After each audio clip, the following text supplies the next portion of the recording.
Hello, I'm Eric Snodgrass, and thank you for watching this weekly Ag Weather Update brought to you by the Farm Credit Associations of North Carolina.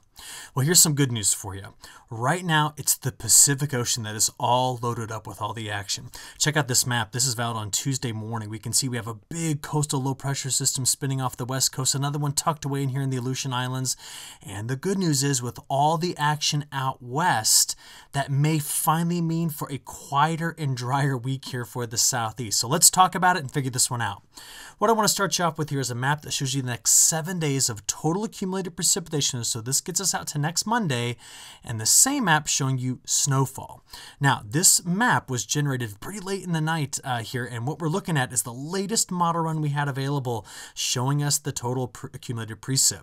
And what you see over here, while some of this came on Monday, much of the precipitation there for the Carolinas is something that's coming toward the end of this week.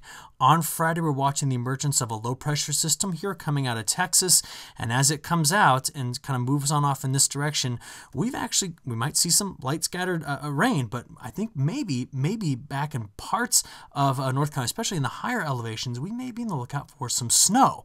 So we got to talk about this one and figure this whole pattern out. By the way, meanwhile, look at the west coast just getting slammed here with multiple strong onshore flow events. So that's the thing I want you to pay attention to, the west versus the east in this video.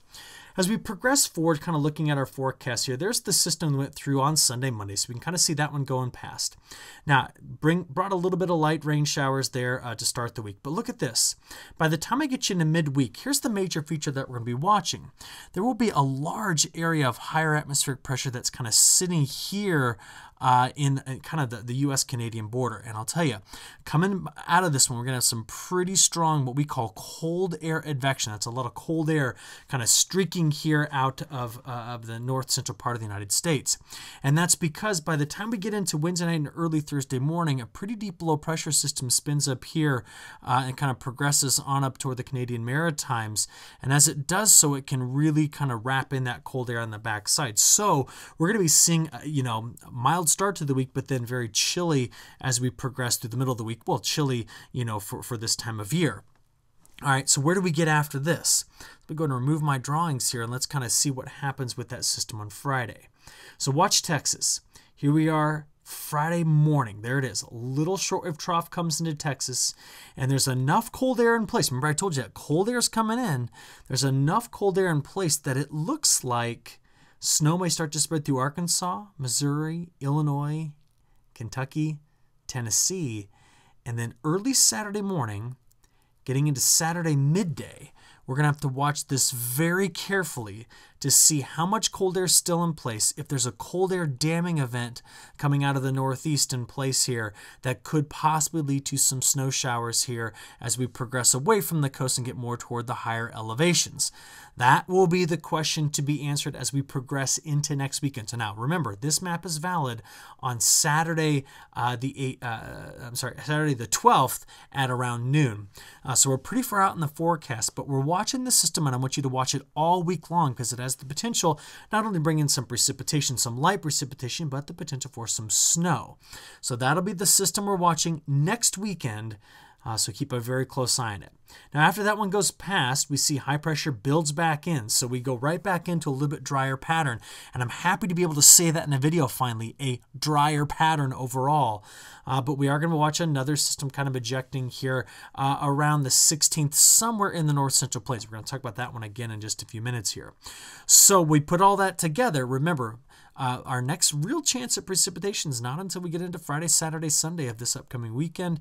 And again, it's the chance for some lighter snow in parts of North and South Carolina there, maybe a little bit heavier as we get in toward the mountains. Just to kind of show you what the probabilities of that snow are, you can see that there's about right now a 35 to 55% chance of seeing snow in this area as we progress toward the next weekend. So this is the European Ensemble's projection on the probability of snow. So I just want to show you this isn't a slam dunk guaranteed thing by the end of the week. Now, we look at the major features controlling our weather. We're going to look at the Madden-Julian Oscillation, the polar vortex, and then the Pacific jet stream. The MJO went from phase 6 over to phase 7 very quickly over the last 5 days. We talked about that last time.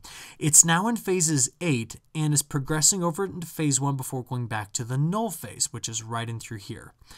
Now, if we were to forecast this instead of going into phase 8 and then going very high amplitude into phases 1 and 2, I would have said cold air will return and stay in place for the eastern half of the country for the rest of the month of January. Instead, it doesn't do that. It goes right back over here into the null phase. So this is a tropical circulation that impacts weather in the Carolinas. Now, at the same time, the polar vortex has split. One piece of it is here over Europe. One piece of it is spread out here over parts of eastern North America. Now, normally that pattern would have suggested things would be quite cold, but this stratospheric warming event, which has caused the polar vortex split, has yet to manifest itself all the way down into the troposphere. That's a layer of the atmosphere that you and I live in. So it's just really kind of been a non-event so far, even though normally big polar vortex splits like this can cause some pretty major cold air. By the way, when I say normally, it's about 50% of the time that they do and 50% of the time that they don't. So what is it that we have to be watching? What we need to watch is what I started this video out telling you about, the Pacific. Our whole pattern right now is being established right where I just drew that circle. Let me show you what I'm talking about here. As I play this forward, here's the system we're watching by the time we get into Wednesday. This shortwave trough that's kind of here in parts of the Northeast. Now that's going to kick off a big low pressure system that's going to be spinning here over parts of Maine. Now what is that low pressure system going to do? Well, at this particular time, we're going to be seeing flow that's doing something like this. And in comes that cold air behind that trough right there into the Carolinas. And so we start off the week mild, but then move toward this cooler pattern midweek. As we progress forward, you're going to see that trough feature kind of sticks around. Meanwhile, a ridge builds out west. So here we are now getting into that Friday evening time period where things are getting interesting. I told you the west has got control on this. So see this trough here? It allows things to build into a sharp ridge out west and then a broader trough over the east. So what does all that mean? Well, cold air will be coming into this trough. Subtropical jet stream kicks off a little shortwave right in through here, which goes racing to our south and then invigorates that low that possibly spreads snow into this area. So the pattern is a bit delicate as we're forecasting it here at the beginning of the week. We're going to have to watch to see how this all evolves. But again, it gives us that chance for the precipitation Friday into Saturday with the chance of some snow. Now, for the rest of this animation, I want you to be watching the Aleutian Islands right here. You see, what we're going to see is, while another big trough lashes the west coast, the Aleutian Island low moves through and gets it again by the time I get out to the 16th. As I progress forward in this forecast, taking out to the 20th, what do we see here? We see the pattern setting up into what we call a positive P&A pattern. Now, what does that mean? That's where you have this trough here over the Aleutian Islands that allows the flow to split and build into a ridge out west and a broader trough over the east. That allows the subtropical jet stream to also get active just like this. Translation, positive P&A is a ridge out west and a trough over the east. And if that sets up, and if we could possibly get some blocking, a big high pressure system to come over Greenland, we're going to get back into what we would call winter, more normal winter-like weather here with this pattern finally breaking down, but maybe not happening until the middle and end of this month. So that's pretty far out there. Look at the consequence of this. By day 10, because we keep putting these troughs here in the Gulf of Alaska hitting the west coast, our low pressure systems, they tend to ride a more northerly track with a ridge out here funneling plenty of moisture into them. The moment that that trough retreats west, this is now looking out here on the 20th, our ensemble model is forecasting for much lower pressures in this area. That's a much more southerly storm track and potentially a lot more winter storm-like here for the eastern half of the country. So that's a pattern flip I'm watching very carefully middle to end of this month. In the meantime, temperatures are quite warm. This was the warmth we saw from the system as it progressed through to start the week. This is now midweek. See the colder air invading by the time I get into Wednesday night, Thursday morning. There it is. That's much colder than average. Thursday morning, and that cold air sticks around, possibly getting dammed up here along the Appalachian Mountains, and that's a key setup as that low pressure system emerges out of Texas and moves its way over toward the Carolinas, with the potential for snow here in the Appalachian Mountains and maybe up into points near Raleigh west.